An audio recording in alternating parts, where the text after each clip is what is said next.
Hello students, आज हम Newton's law of motion को कंटिन्यू करेंगे और देखेंगे कि न्यूटन्स लॉ ऑफ मोशंस क्या होते हैं।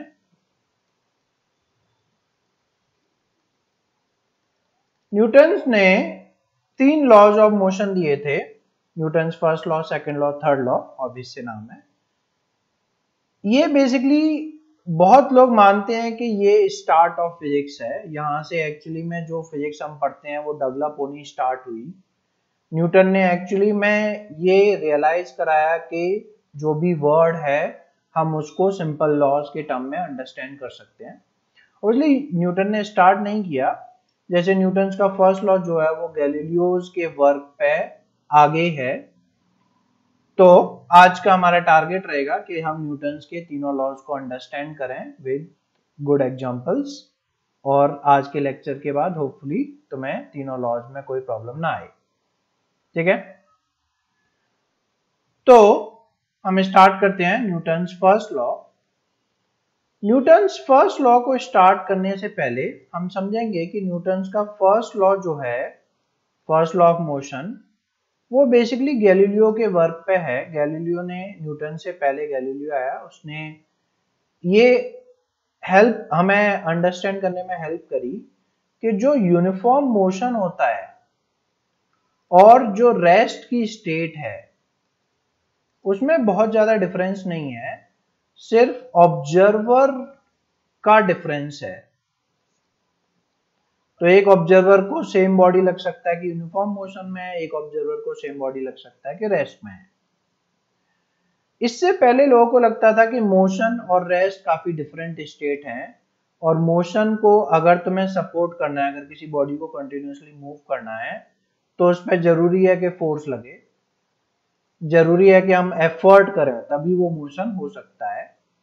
बट इन सब को कॉन्ट्रडिक्ट करते हुए न्यूटन ने अपना फर्स्ट लॉ दिया और उसने बोला कि अगर कोई बॉडी रेस्ट पे है तो वो रेस्ट पे ही रहेगी, या अगर कोई बॉडी यूनिफॉर्म मोशन कर रही है तो वो यूनिफॉर्म मोशन ही करती रहेगी अनटिल अनलेस कोई एक्सटर्नल अनबैलेंस फोर्स उस पे ना लगे। तो अगर सिंपली एक बॉल है, रखी हुई है, कोई फोर्स नहीं लग रहा, तो यहीं रहेगी। ये तो ऑब्वियस लगता है, बट न्यूटन्स का कहना है कि अगर कोई बॉल यूनिफॉर्मली मूव कर रही है तो फिर वो यूनिफॉर्मली मूव ही करती रहेगी जब तक कि तुम उसको रोको ना। ये थोड़ा हमें डे टू डे लाइफ में नहीं दिखता है, क्योंकि हर बॉडी पे कोई ना कोई फोर्स लग रहा होता है। अगर मैं बॉल को किसी फ्लोर पे रोल करा दूं तो ऑब्वियसली उस पर फ्रिक्शन लग रहा है, नॉर्मल लग रहा है, तो बॉडी, ये जो बॉल है, थोड़ी देर बाद रुक जाएगी। तो अगर वो सारे फोर्सेस में जीरो कर सकूं तो डेफिनेटली ये बॉल कंटिन्यूअसली मूव करती रहेगी, करती रहेगी, करती रहेगी और कभी भी नहीं रुकेगी। ये हमारा न्यूटन्स का लॉ है। तो न्यूटन के लॉ का, फर्स्ट लॉ का जो स्टेटमेंट तुमने पढ़ा होगा कि a body continues to be in a state of rest or in a state of motion, in a state of uniform motion, in a straight line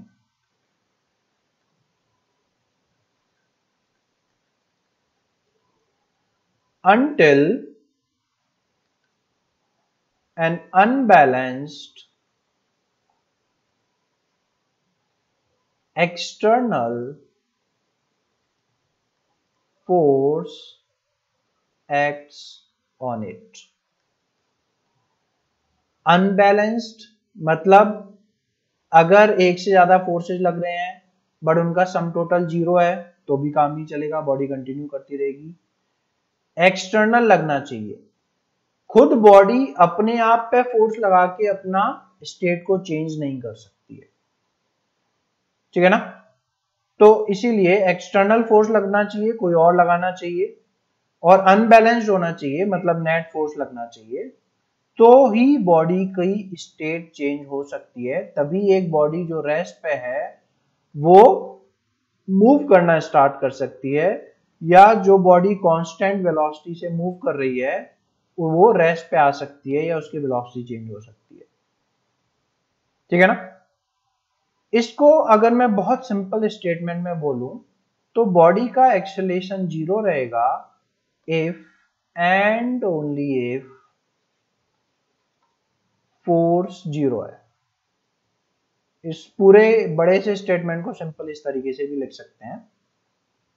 इसका मतलब है कि बॉडी का एक्सेलरेशन अगर 0 है, इसका मतलब है कि इंप्लाई करेगा कि बॉडी पे नेट फोर्स जो लग रहा है वो भी 0 है। और ये इफ एंड ओनली इफ है, मतलब दूसरी तरफ से भी इंप्लाई रहेगा कि अगर नेट फोर्स बॉडी पे 0 है तो हम ये इंप्लाई कर सकते हैं कि बॉडी का एक्सेलरेशन भी 0 रहेगा। अगर कोई बॉडी रेस्ट पे है तो हम डेफिनेटली बोल सकते हैं कि उस पर कोई भी फोर्स नहीं लग रहा है, तभी वो रेस्ट पे है। या फिर हम बोल सकते हैं कि अगर किसी बॉडी पे फोर्स 0 है तो वो कंटिन्यू करेगी रेस्ट पे रहना। ठीक है ना। तो बार बार एम्फेसिस में कर रहा हूं, एक्सटर्नल फोर्स लगना चाहिए। इसका मतलब है कि बॉडी जो है वो अपनी स्टेट को खुद से चेंज नहीं कर सकती। A body cannot change its state of rest और यूनिफॉर्म मोशन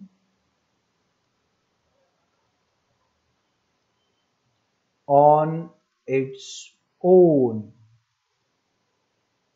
समझ में आ रहा है। ये हमारा न्यूटन्स का फर्स्ट लॉ बोल रहा है। तो इसको पढ़ के लग नहीं रहा है कि कुछ तो गलत बोल रहा है।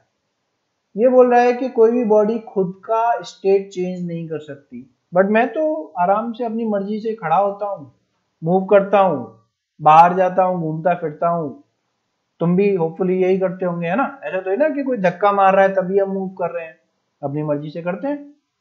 बट ये तो कह रहा है कि नहीं, कोई भी बॉडी अपनी स्टेट खुद से चेंज नहीं कर सकती। तो ये तो हमारे नॉर्मल एक्सपीरियंस को कॉन्ट्रडिक्ट कर रहा है। तो ऑब्वियसली ये कॉन्ट्रडिक्शन नहीं है, न्यूटन्स गलत नहीं है और तुम्हारा एक्सपीरियंस भी गलत नहीं है। इसको जो मैं ये क्वेश्चन पोस्ट किया है इसको मैं एंड ऑफ द लेक्चर पे क्लियरिफाई करूंगा। जब हम न्यूटन्स के तीनों लॉज पढ़ चुके होंगे तब हम क्लियरिफाई करूंगा मैं कि किस तरीके से एक्चुअली में हम आसानी से अपनी स्टेट को चेंज कर लेते हैं और स्टिल न्यूटन्स का फर्स्ट लॉ सही है, गलत नहीं है। ठीक है ना। चलो तो कंटिन्यू करते हुए कि ये न्यूटन्स का फर्स्ट लॉ बोल रहा है कि कोई भी बॉडी अपनी स्टेट को खुद से चेंज नहीं कर सकती। तो ये जो इनेबिलिटी है बॉडी की, the inability of the body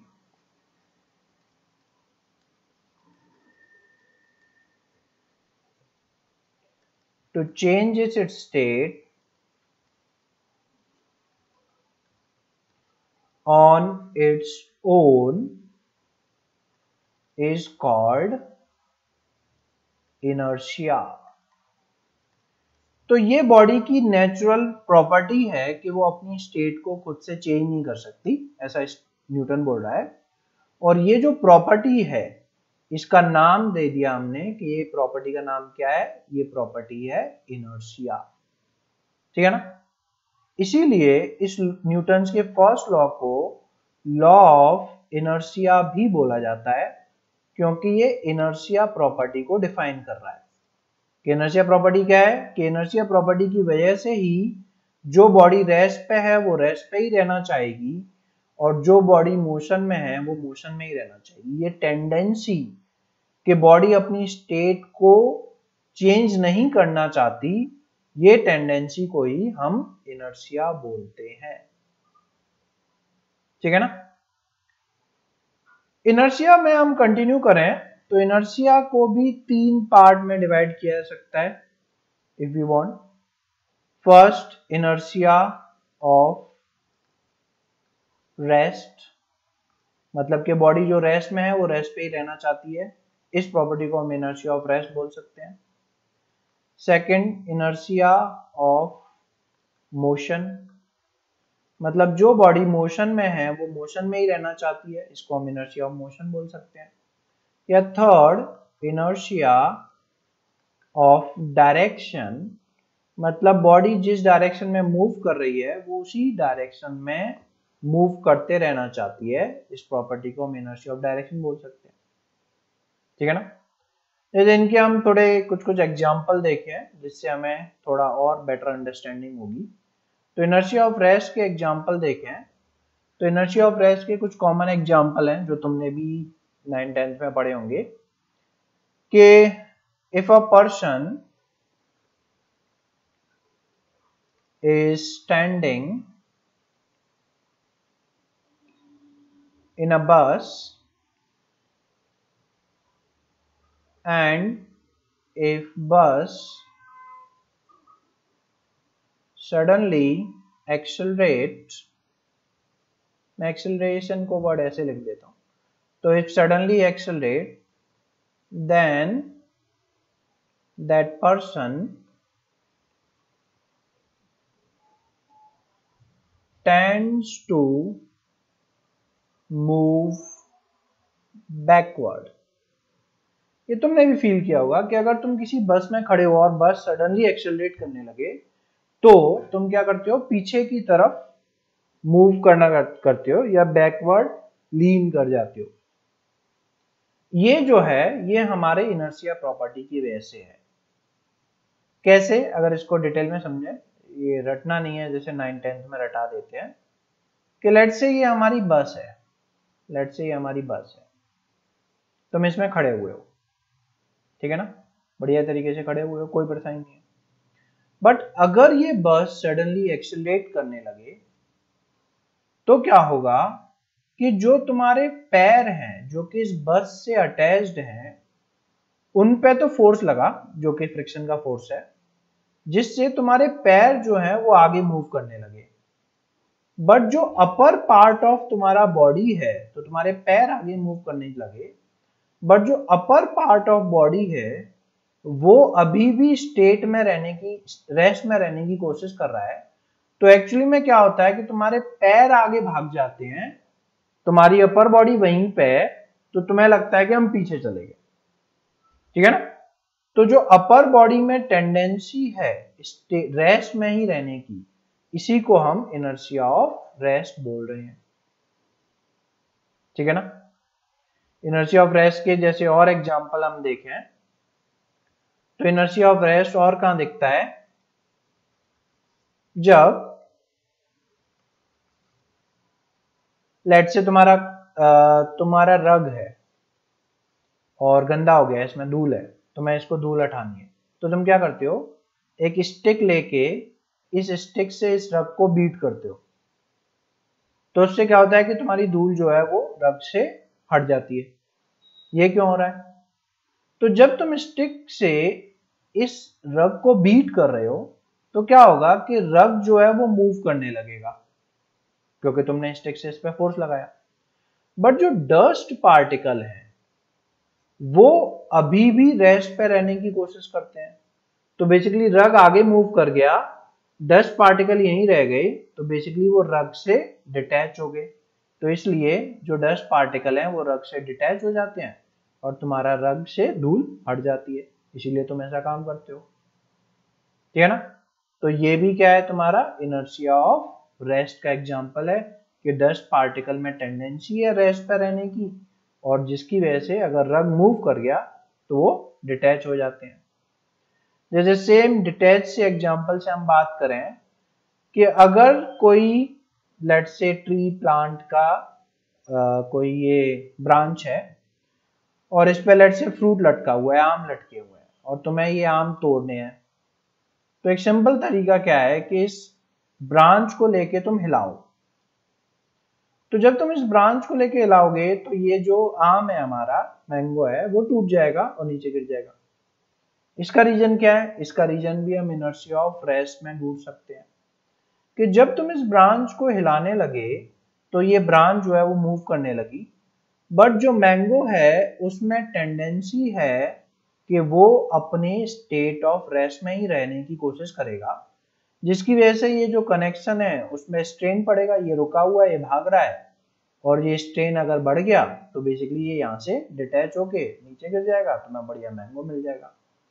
तो इसका रीजन भी हम कहां ढूंढ सकते हैं, इनर्शिया ऑफ रेस्ट में। चलो तो सेकंड पार्ट पे बढ़ते हैं। इस तरीके से बहुत सारे डिफरेंट एग्जांपल्स हैं, तुम खुद डे टू डे लाइफ में ढूंढ सकते हो। हम आगे बढ़ते हैं, तीन तीन एग्जांपल देखते हैं, है ना। तो इनर्शिया ऑफ मोशन में अगर हम देखें इसके एग्जांपल, ये कैसे तुम्हें डे टू डे लाइफ में दिखाई देगा। तो फिर से हम बस का ही एग्जांपल ले लेते हैं कि लेट से बस मूव कर रही है, तुम भी मूव कर रहे हो, ठीक है ना। तो जब तुम मूव कर रहे हो और अगर तुम, अब देखो इसके दो एग्जांपल हो सकते हैं। एक एग्जांपल ऐसे हो सकता है कि अब बस जो है वो सडनली ब्रेक लगा दे, मतलब सडनली स्टॉप हो जाए। तो क्या होता है कि तुम आगे की तरफ मूव कर जाते हो या आगे की तरफ लीन कर जाते हो। तो बेसिकली व्हेन बस suddenly stops we tend to move forward। इसका एग्जाम्पल भी तुम इनर्शिया ऑफ मोशन से समझ सकते हो कि क्या हो रहा है कि जब बस मूव कर रही है, तुम भी बस के साथ मूव कर रहे हो। फिर से जब बस ने सडनली ब्रेक लगाए तो जो तुम्हारे पैर हैं वो तो उन पे तो फ्रिक्शन लगा और वो रुक गए, बट जो तुम्हारी अपर बॉडी है उसमें अभी भी आगे मूव होने की टेंडेंसी है इनर्शिया ऑफ मोशन की वजह से, जिसकी वजह से पैर रुक जाएंगे और तुम आगे की तरफ मूव कर जाओगे, ठीक है ना। या इस चीज को तुम और एक्सपीरियंस इस तरीके से कर सकते हो कि अगर चलती हुई कोई बस है, चल रही है, और इस चलती हुई बस से तुम उतर जाओ, एकदम लोगों को स्टंट करने का मन करे और बस अभी भी चल रही है और तुम चलती हुई बस से ग्राउंड पे उतर गए, तो तुम क्या करोगे कि आगे की तरफ गिर जाओगे, ध्यान नहीं रखोगे तो मुंह फूट जाएगा, है ना। इसका रीजन भी क्या है, इनर्शिया ऑफ मोशन, कि जब तुम बस में चल रहे हो तो तुम बेसिकली बस के साथ मूव कर रहे हो, तुम मोशन में हो, और जब तुम ग्राउंड पे जैसे ही टच हुए तो फिर से तुम्हारे जो पैर हैं वो तो रेस्ट पे आ गए फ्रिक्शन की वजह से, बट अपर बॉडी में टेंडेंसी है अभी भी आगे मूव होने की और तुम आगे की तरफ गिर जाओगे। इसीलिए बोला जाता है कि अगर चलती बस से उतरना है तो एक तो बस थोड़ी कम स्पीड पे ही होनी चाहिए तभी उतर सकते हैं, वरना तुम मैनेज ही नहीं कर सकते हो। अगर बस स्लोली चल रही है तो तुम दौड़ते हुए उतरो, तो धीमे धीमे थोड़ा दौड़ते रहो तो फिर तुम नहीं गिरोगे। तो बेसिकली तुम अपने पैरों को कंप्लीटली स्टेशनरी मत होने दो, धीमे धीमे मूव करो और धीमे धीमे अपनी वेलोसिटी को कम करो तो चल जाएगा, ठीक है ना। तो आज से क्या करेंगे कि चलती हुई बस से नहीं उतरेंगे, कैसी बातें कर रहे हो, चलती हुई बस से उतरोगे गिरोगे फिर मेरा नाम लोगे ना, ना मैं कुछ नहीं बोल रहा हूं, चलती हुई बस से बिल्कुल नहीं उतरना है। अगर उतरना है, जो स्टड लोग हैं वो इस तरीके से उतरते हैं, ठीक है ना, तो मैं नहीं उतरना है। चलो तो एक ही एग्जांपल हो गया, और इनर्शिया ऑफ मोशन के हम एग्जांपल देखें तो लेट्स से जैसे तुम्हारा शूज है, इसमें मड लगी हुई है, बारिश का मौसम है, तुम बारिश के मौसम में बाहर गए, तुम्हारे जूतों में कीचड़ लगे, तो अब तुम्हें अगर वो मड हटानी है तो तुम क्या करोगे कि तुम वॉल के साथ अपने शू को मारोगे। तो इससे क्या हो रहा है कि जो तुम्हारा शू जब वॉल से टकराया तो वो तो रेस्ट पे आ गया, बट जो मड है वो अभी भी मोशन में और वो कंटिन्यू करेगी मोशन में, तो तुम्हारा शू रुक गया बट वो कंटिन्यू करते रहेगी मोशन में, जिससे तुम्हारा मड जो है वो शू से डिटैच हो जाएगा, ठीक है ना। तो ये एग्जांपल तुम्हारा इनर्शिया ऑफ मोशन का है। और तुम्हें एग्जांपल समझने हैं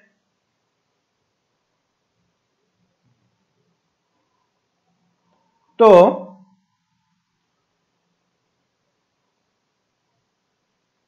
जैसे तुम बाइक पे जा रहे हो, है ना, इसका अच्छा एनिमेशन भी है मेरे पास, अगर तुम्हें चाहिए हो तो।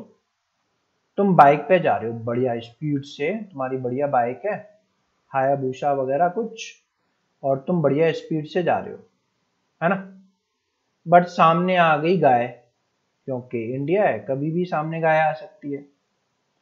तो तुमने अगर बहुत तेज ब्रेक लगाए रुकने के लिए तो, और एक्सीडेंट हो गया, तो बेसिकली तुम उछलते हुए आगे जाओगे।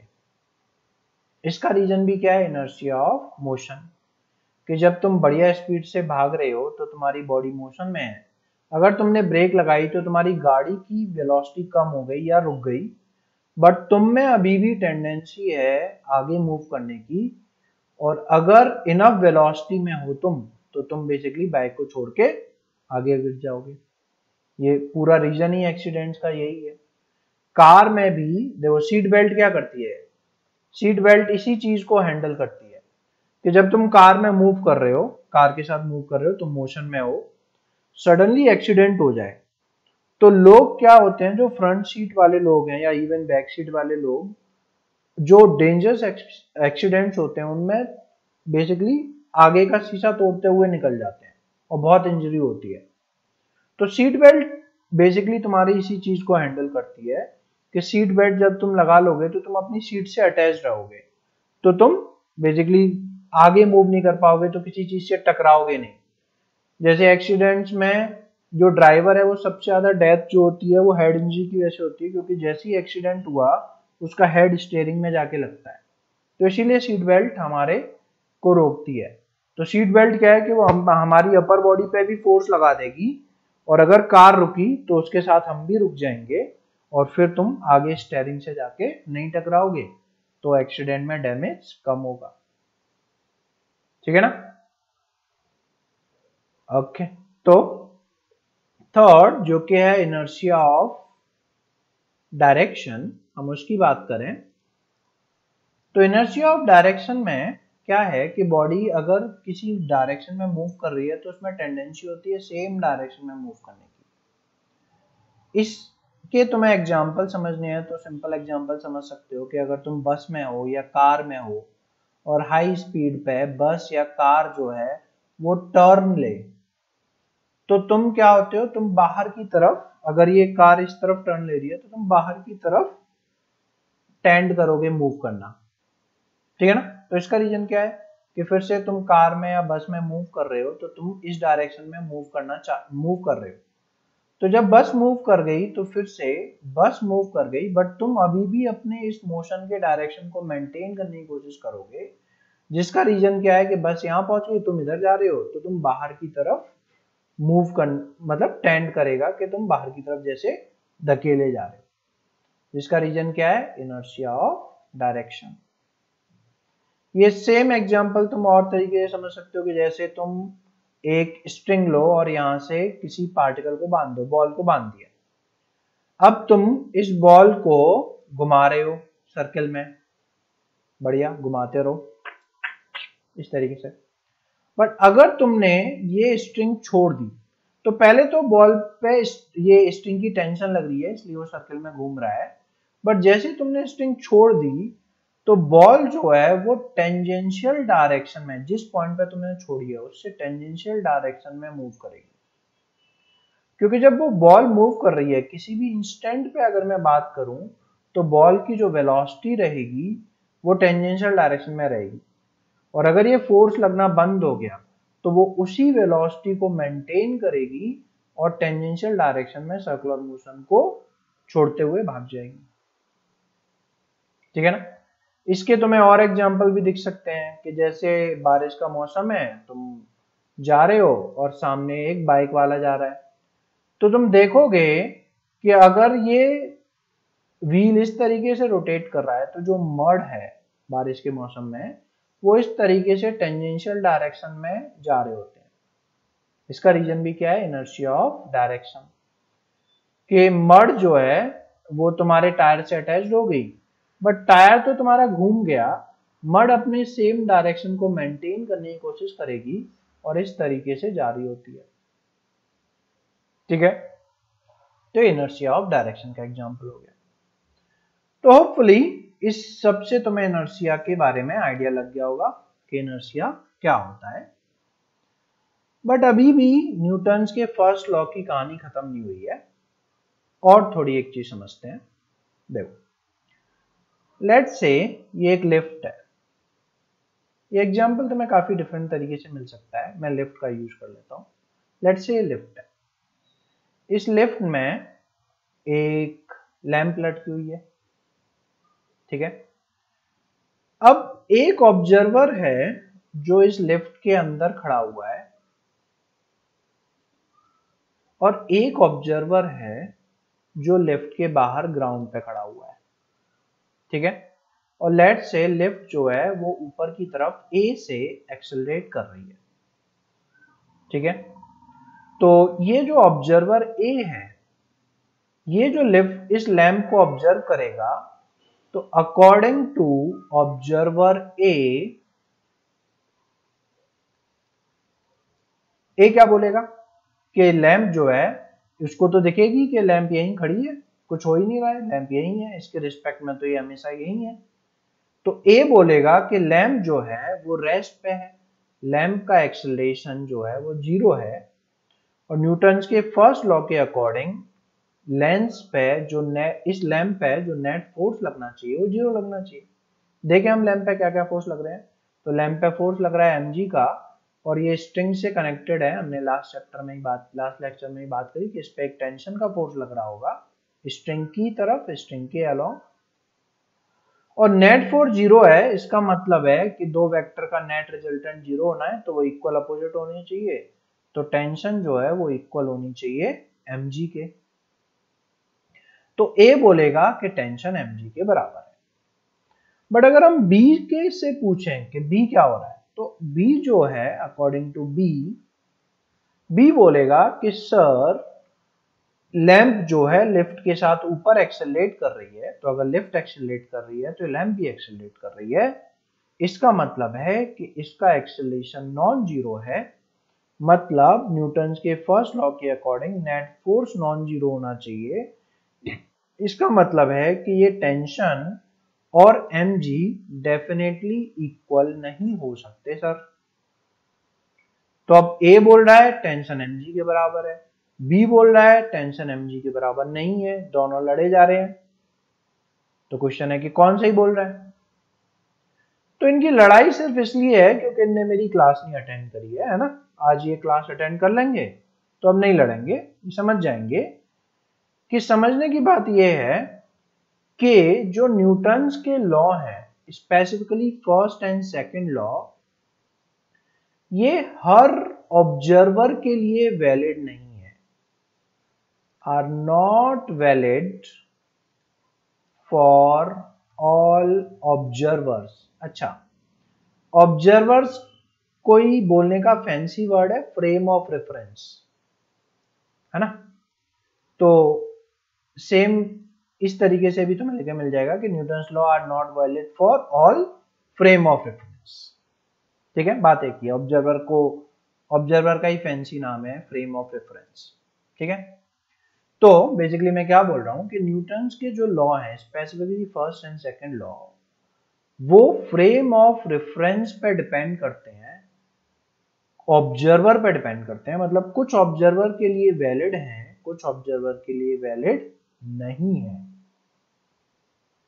तो इसीलिए ये बहुत अच्छे लॉ नहीं माने जाते बिग स्कीम ऑफ थिंग्स में देखें, बट इनकी वैलिडिटी जो हम डे टू डे लाइफ में मोशन देखते हैं उनमें काफी अच्छी वैलिडिटी है, इसलिए हम इनको पढ़ रहे हैं। Otherwise in a big scheme of things बहुत अच्छे लॉज नहीं है न्यूटन के फर्स्ट और सेकंड लॉ। तो बात यह है कि न्यूटन्स के लॉ कुछ फ्रेम ऑफ रेफरेंस में ही वैलिड रहते हैं, जिनको हम बोलते हैं इनर्शियल फ्रेम ऑफ रेफरेंस। तो frame of reference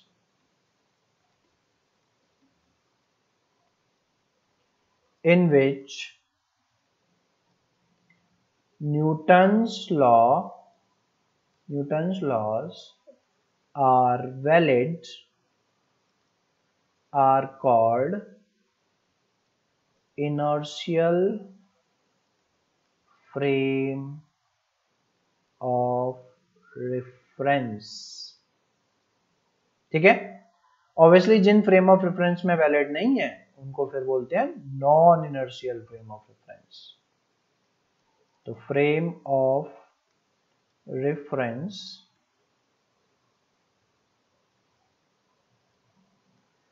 in which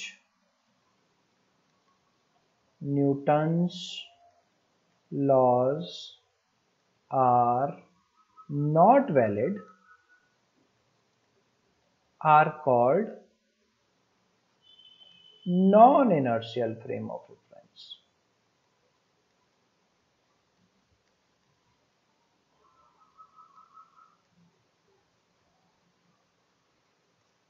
ठीक है, तो इनर्शियल फ्रेम ऑफ रेफरेंस में ही न्यूटन्स लॉ वैलिड होते हैं, तो हमें इनर्शियल फ्रेम ऑफ रेफरेंस में ही न्यूटन्स लॉ को अप्लाई करना है। Non inertial frame of reference में कैसे करेंगे वो हम उस पर बाद में आएंगे, बट अभी के लिए जो बड़ा क्वेश्चन है कि what is an inertial frame. तो बेसिकली इनमें से इनर्शियल फ्रेम ऑफ रेफरेंस है कौन सा, ये क्वेश्चन है ना, कि फिर इनर्शियल फ्रेम ऑफ रेफरेंस में अगर न्यूटन्स लॉ वैलिड है तो फिर इनर्शियल फ्रेम ऑफ रेफरेंस कौन कौन से हैं जिनमें हम अप्लाई कर सकें, ये क्वेश्चन है। उसके लिए समझो कि जब हम इंडिपेंडेंटली इस लैंप का वेट कैलकुलेट करते हैं वेइंग मशीन से और इस टेंशन को कैलकुलेट करते हैं, स्प्रिंग बैलेंस से कर सकते हो तुम, तो हम देखते हैं कि एक्चुअली में इनकी वैल्यू सेम नहीं है। तो जो B बोल रहा है वो सही बोल रहा है, A जो बोल रहा है वो सही नहीं बोल रहा है। बेसिकली उसका ऑब्जर्वेशन सही है बट न्यूटन्स के फर्स्ट लॉ को अप्लाई करना गलत है। इसका ऑब्जर्वेशन इसका भी सही है बट न्यूटन्स के फर्स्ट लॉ को अप्लाई कर रहा है अगर ये, तो ये सही कर रहा है। ठीक है ना, तो हम बोल सकते हैं कि ऑब्वियसली B सही बोल रहा है, और B कौन है, जो ग्राउंड के रिस्पेक्ट में स्टेशनरी है, ग्राउंड पे खड़ा हुआ है। तो वो फ्रेम ऑफ रेफरेंस, वो ऑब्जर्वर जो अर्थ के रिस्पेक्ट में स्टेशनरी हैं या यूनिफॉर्म मोशन से भी मूव कर रहे हैं, बेसिकली अनएक्सेलरेटेड हैं, वो सभी फ्रेम ऑफ रेफरेंस इनर्शियल होते हैं। ठीक है ना। अब तुम्हें लग सकता है कि सर अर्थ भी तो मूव कर रही है तो फिर वो इश्यू है, तो फिर मैं बात को समझो कि अगर तुम मोशन ऑन अर्थ पढ़ रहे हो तो तुम डे टू डे लाइफ का मोशन पढ़ रहे हो, जो तुम्हें डे टू डे लाइफ में ऑब्जर्व होता है कि तुम कैसे चलते हो, कार कैसे चलती है, बॉल कैसे मूव कर रही है, तुमने शॉट मारा तो छक्का कैसे गया। अगर तुम इसको स्टडी करना चाह रहे हो तो अर्थ बहुत अच्छा फ्रेम ऑफ रेफरेंस है। तो all frame of reference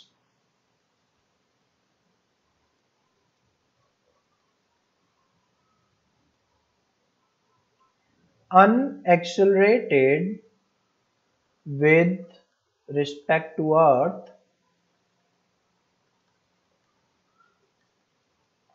are inertial, मतलब न्यूटन्स लॉ वैलिड रहेगा किसके लिए, जब हम अर्थ पे किसी पार्टिकल का मोशन अंडरस्टैंड करने की कोशिश कर रहे हैं, तो बढ़िया वैलिड रहता है, अच्छी तरीके से वर्क करता है। बट अगर तुम खुद अर्थ के मोशन को अराउंड सन अंडरस्टैंड करना चाहो, या मून के मोशन को अंडरस्टैंड करना चाहो, या मार्स के मोशन को अंडरस्टैंड करना चाहो, तो ऑब्वियसली अर्थ अच्छा फ्रेम ऑफ रेफरेंस नहीं रहेगा, एक्यूमुलेशन में न्यूटन्स लॉ वैलिड नहीं रहेंगे। तो प्लैनेटरी मोशन के लिए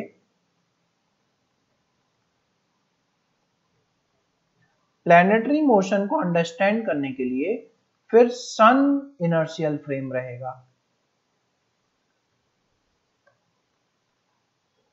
तो किसी इंसान को सन पे खड़ा कर दिया जाए तो वो इनर्शियल फ्रेम ऑफ रेफरेंस रहेगा। ऑब्वियसली खड़ा करने की जरूरत नहीं है, बस तुम सोच सकते हो, है ना।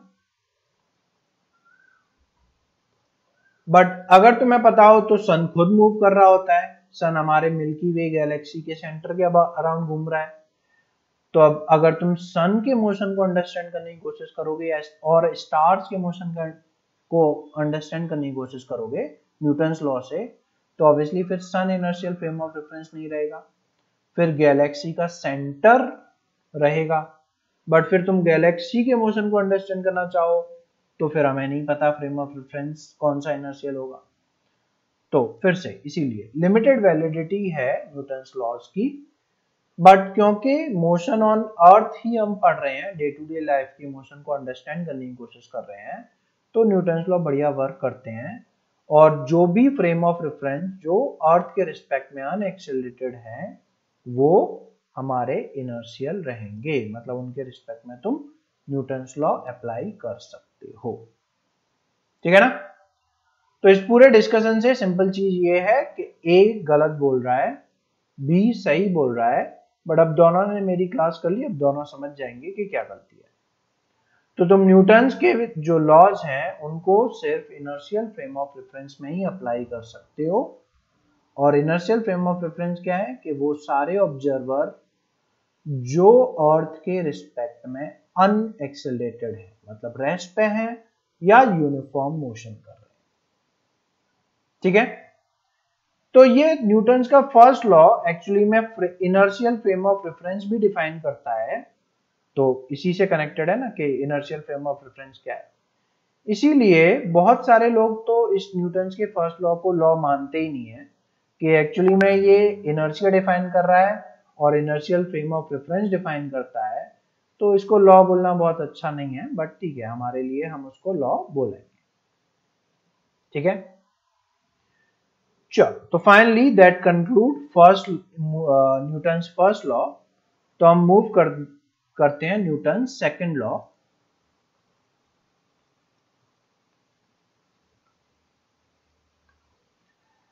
इसको अंडरस्टैंड करने से पहले हम एक क्वांटिटी डिफाइन कर देते हैं जिसको बोलते हैं लीनियर मोमेंटम। तो अगर कोई बॉडी है, m मास की बॉडी है, v वेलोसिटी से मूव कर रही है, तो हम बोल सकते हैं कि इस बॉडी के पास मोमेंटम है और उस मोमेंटम का जो मैग्नीट्यूड है वो मास इनटू वेलोसिटी के मैग्नीट्यूड के बराबर है। और जो लीनियर मोमेंटम क्वांटिटी डिफाइन की जाती है ये वेक्टर क्वांटिटी है और इसका डायरेक्शन जो रहेगा लीनियर मोमेंटम का वो in the direction of velocity रहेगा। तो लीनियर मोमेंटम क्वांटिटी इस तरीके से डिफाइन की जाती है mv। It is definitely a vector quantity. तुम्हें पता होगा वेक्टर क्वांटिटी क्या होती है, ऐसी क्वांटिटी जिनका मैग्नीट्यूड होता है और डायरेक्शन भी होता है और वेक्टर लॉ ऑफ एडिशन को फॉलो करती हैं।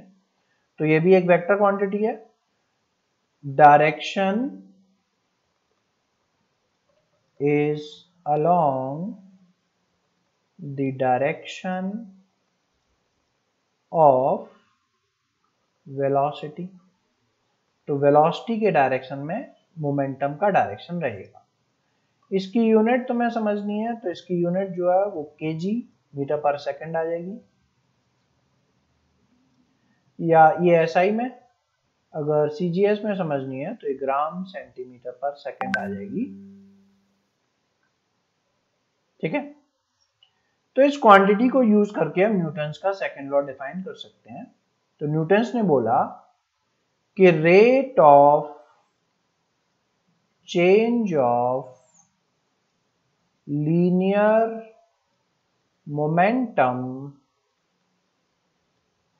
of a body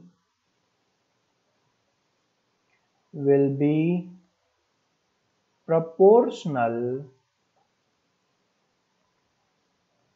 to unbalanced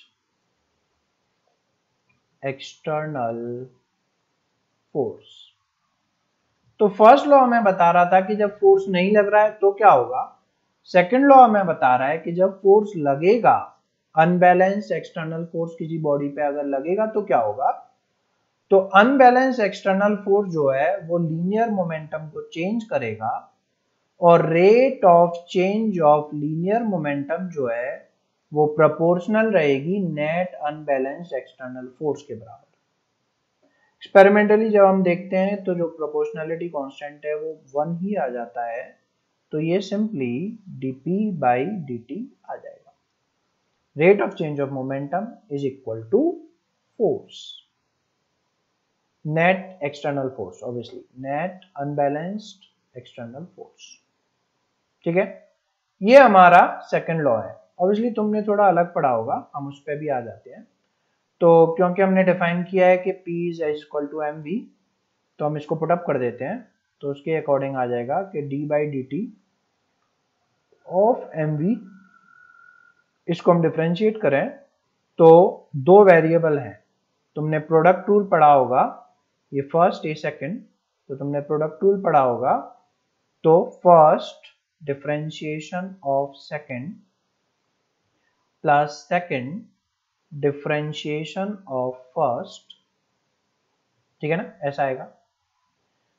if dm by D T zero है, मतलब मास जो है सिस्टम का वो कांस्टेंट है थ्रू आउट द मोशन। तो कांस्टेंट टर्म का डिफरेंशिएशन क्या होता है? जीरो। तो यहां से इसीलिए हम बोल रहे हैं कि अगर मास कांस्टेंट है तो ये टर्म जीरो हो जाएगा और मेरे पास सिर्फ टर्म बचेगा F is equal to m into dv by dt। और rate of change of velocity, इसको हम डिफाइन करते हैं acceleration. Rate of change of velocity is acceleration, तो मेरे पास आ जाएगा मास इनटू एक्सेलरेशन। ये तुमने पढ़ा होगा 9th-10th में। तो ये तभी वैलिड है जब मास सिस्टम का कांस्टेंट है।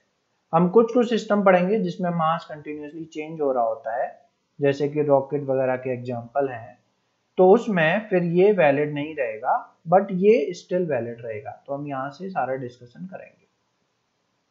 ठीक है, तो ये हमारा न्यूटन्स का सेकंड लॉ है। अगर तुम थोड़ा और समझो तो जो न्यूटन्स का फर्स्ट लॉ है, न्यूटन्स फर्स्ट लॉ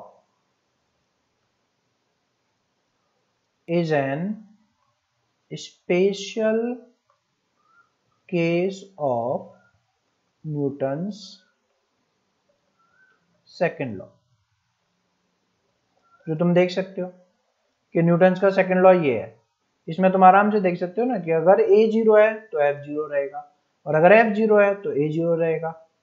यही हमारा न्यूटन्स का फर्स्ट लॉ है। तो न्यूटन्स का फर्स्ट लॉ तुम समझ सकते हो कि special case of first law है। तो फिर से बहुत अच्छा लॉ नहीं है, बट कुछ बहुत इंपॉर्टेंट चीजें हमें समझाता है, इसलिए हम पढ़ लेते हैं। ठीक है, तो इसमें और कुछ ज्यादा समझने की जरूरत नहीं है हमें हाल फिलहाल के लिए। तो हम आगे बढ़ते हैं और हम अपने थर्ड की तरफ बढ़ते हैं, Newton's third law of motion. ये काफी इंटरेस्टिंग और अच्छा लॉ है जो तुमने पढ़ा होगा। ये रटा दिया जाता है बच्चों को। Every action have equal and opposite instantaneous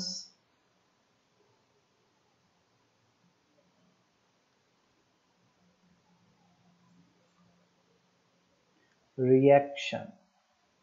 ये रटा दिया जाता है बच्चों को कि every action have equal opposite instantaneous reaction. But इसको थोड़ा डिटेल में समझेंगे, सिर्फ इतना रटने से हमारा काम चलेगा नहीं। ठीक है ना। तो न्यूटन्स के थर्ड लॉ को थोड़ा सिंपल लैंग्वेज में मैं बात करूं तो if a body A applies a force F on B, on a body B,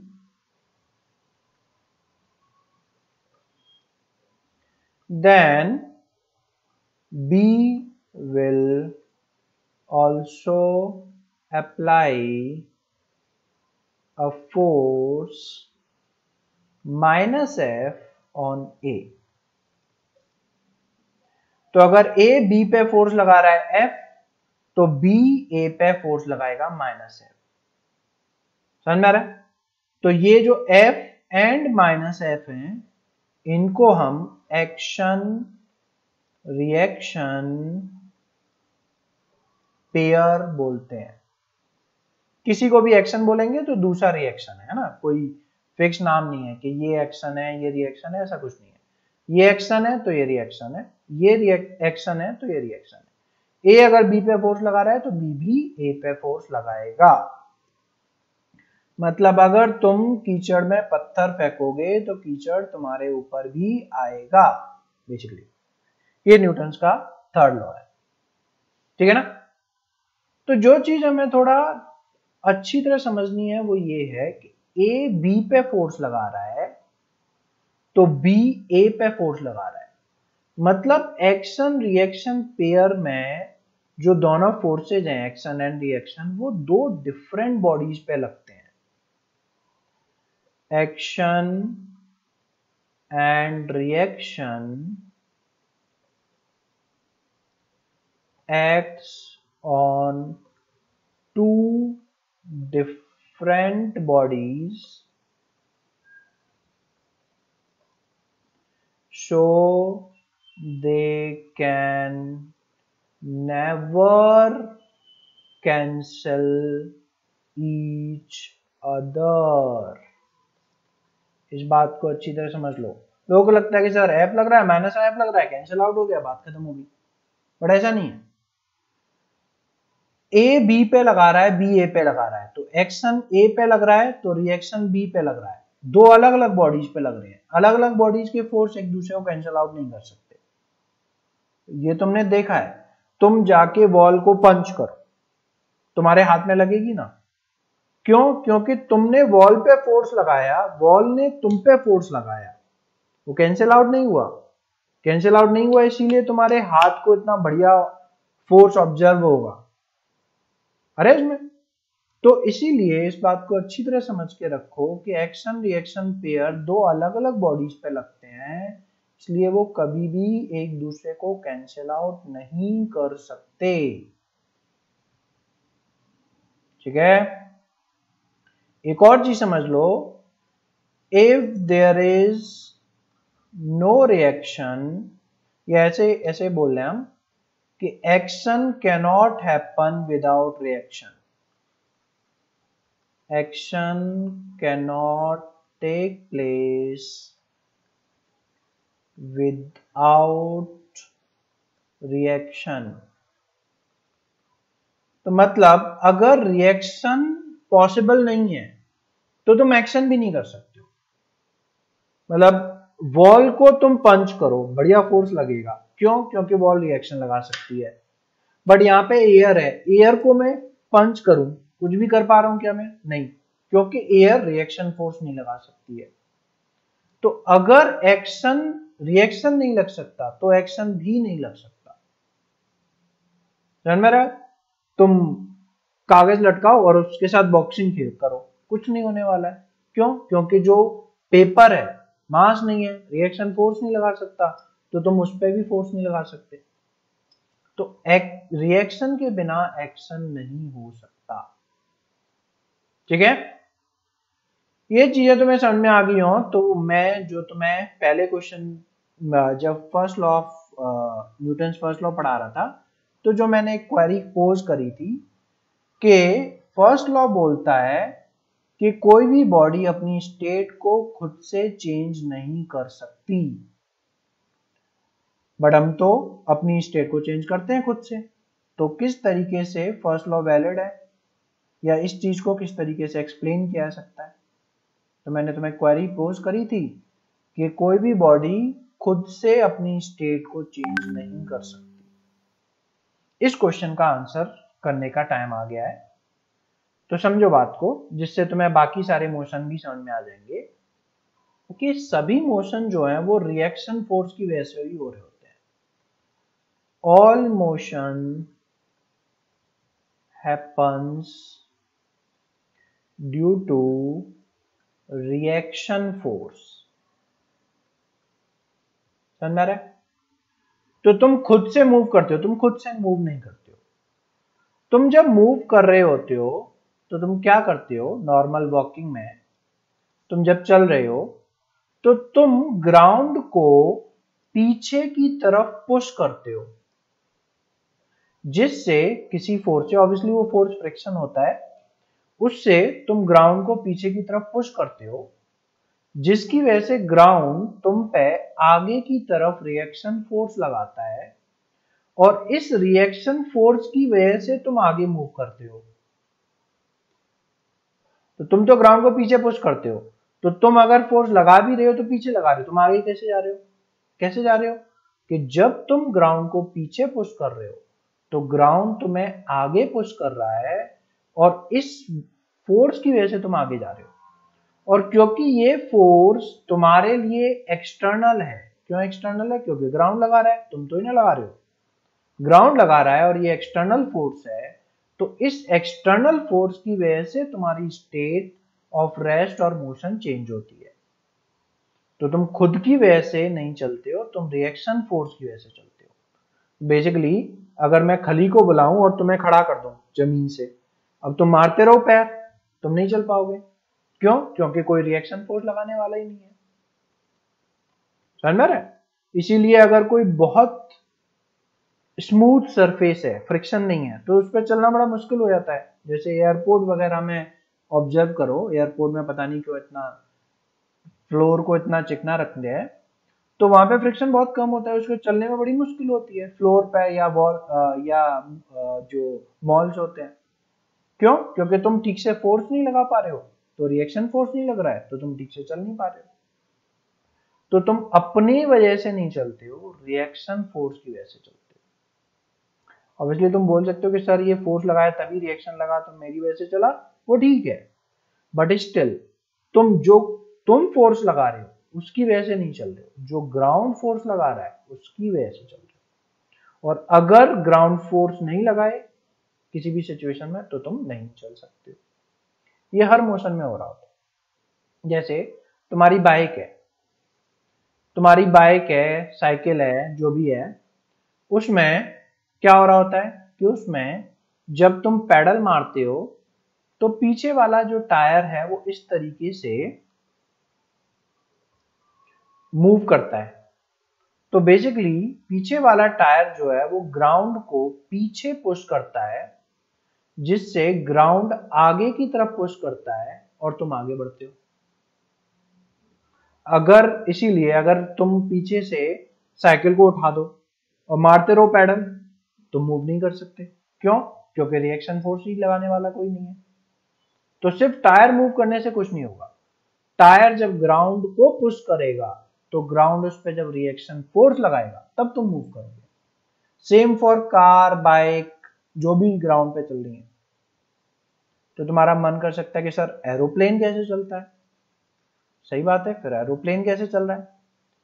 तो एरोप्लेन में क्या होता है, जो तुम्हारा इंजन होता है एरोप्लेन का, वो इंजन जो है वो आगे से एयर को शक करता है और पीछे से रिलीज करता है। तो एयर का जो इंजन है वो एयर को आगे से लेके पीछे पुश करता है, तो वो एयर पे पीछे फोर्स लगाता है, जिससे एयर उस पे आगे फोर्स लगाती है और उसकी वजह से प्लेन चलता है। इसीलिए अगर तुम चाहो कि भैया मैं एक दिन एरोप्लेन का पायलट बन गया और चलो मून घूम के आते हैं, तो तुम नहीं जा सकते। क्यों नहीं जा सकते? कि जैसे ही तुम हाइट पे जाओगे एयर थिन होती रहेगी और एक टाइम के बाद एयर गायब ही हो जाएगी, उसके बाद तुम्हारा एरोप्लेन चल ही नहीं पाएगा। इसीलिए एक एरोप्लेन एक हाइट तक ही जाते हैं, उससे ज्यादा जाएंगे तो एयर इतनी थिन हो जाती है कि एरोप्लेन ठीक से वर्क नहीं कर पाता है, इसलिए वो उस हाइट पे रहते हैं। तो एरोप्लेन को वर्क करने के लिए, एरोप्लेन का इंजन वर्क करने के लिए एयर होना बहुत जरूरी है। तो एयर पे फोर्स लगाता है, जिससे एयर रिएक्शन फोर्स लगाती है और एरोप्लेन चलता है। समझ में आ रहा है? इसीलिए अब तुम्हारे दिमाग में आ रहा होगा कि सर फिर जो रॉकेट्स होती हैं, ऑब्वियसली हम मार्स तक पहुंच चुके हैं, वहां तो बीच में एयर नहीं है, तो वहां पे क्या चल रहे होते हैं? तो फिर क्वेश्चन है कि रॉकेट कैसे चल रही होती है? रॉकेट क्या होता है कि रॉकेट को पता है कि एयर तो मिलनी नहीं है, तो वो खुद की एयर साथ लेके चलते हैं। रॉकेट में क्या हो रहा होता है कि रॉकेट में जो फ्यूल होता है उसमें ऑक्सीजन वगैरह पहले से ही होता है, और जब ये रॉकेट ब्लास्ट करती है तो एयर बहुत हाई वेलोसिटी पे गैसेस प्रोड्यूस होती हैं, और वो गैसेस बहुत हाई वेलोसिटी से पीछे इजेक्ट की जाती हैं। तो ऐसे समझ लो कि रॉकेट का जो फ्यूल है वो खुद गैस प्रोड्यूस करता है और उन गैसेस को बहुत हाई वेलोसिटी से पीछे पुश करता है, पीछे फोर्स लगाता है, जिससे कि ये गैसेस रिएक्शन फोर्स लगाती हैं रॉकेट पे और रॉकेट आगे मूव कर रही होती है। तो अगर तुमने बढ़िया मूवीज देखी हो तो तुम्हें दिखेगा कि एस्ट्रोनॉट सूट भी ऐसे ही मूव करते हैं। तो अगर तुमने एक मूवी देखी हो जिसका नाम है ग्रेविटी, उसमें तुम देखोगे तो जो हीरो होता है वो मूव कर रहा होता है स्पेस में बढ़िया तरीके से, और तुम्हें साइड में से थोड़ी गैसेस निकलती हुई दिखाई देंगी। वो गैसेस के फोर्स की वजह से ही वो अपनी डायरेक्शन को कंट्रोल कर सकता है, वरना वो कैसे चलेगा। इसलिए उसमें कुछ सीन है जिसमें उनकी गैस खत्म हो जाती है, तो फिर तुम्हारा कोई कंट्रोल नहीं बचा, तो फिर तुम कुछ नहीं कर सकते। वो जहां जा रहे हो तुम वहीं जाते रहोगे, वहीं जाते रहोगे, वहीं जाते रहोगे। अरे इसमें इसलिए एरोप्लेन को तुम स्पेस में नहीं ले आ सकते हो। इसलिए अगर तुमने ध्यान दिया हो तो जो रिसेंटली कैप्टन मार्वल मूवी जो आई थी उसमें वो प्लेन को लेके जाते हैं स्पेस में, बट अगर तुम बहुत ध्यान से देखो तो एक पॉइंट पे सीन है जहां पे इंजन चेंज होता है और इंजन एक्चुअली में एरोप्लेन से कन्वर्ट होके रॉकेट टाइप का बन जाता है। बहुत ध्यान से देखो तो एक सीन है उसमें, तो थोड़ा उस चीज का उनने वहां पे साइंस का ध्यान रखा है, क्योंकि ऑब्वियसली एरोप्लेन को तुम लेके नहीं जा सकते हो। ठीक है, हर मोशन में यही हो रहा था। जैसे तुम स्विमिंग कर रहे हो, तुम स्विमिंग में क्या कर रहे हो, तुम स्विमिंग में वाटर को हाथों से पीछे पुश करते हो जिससे वाटर तुम्हें आगे पुश करता है, तो तुम वाटर पे पीछे फोर्स लगा रहे हो जिससे वाटर तुम पे आगे फोर्स लगा रहा है और तुम आगे मूव कर रहे हो। अरे तो हर मोशन हमारे न्यूटन्स के थर्ड लॉ के रिएक्शन फोर्स की वजह से, और इन तीनों मोशन को कंबाइंडली हम यूज करें तो अंडरस्टैंड कर सकते हैं। ठीक है, तो दैट कंक्लूड टुडेज लेक्चर।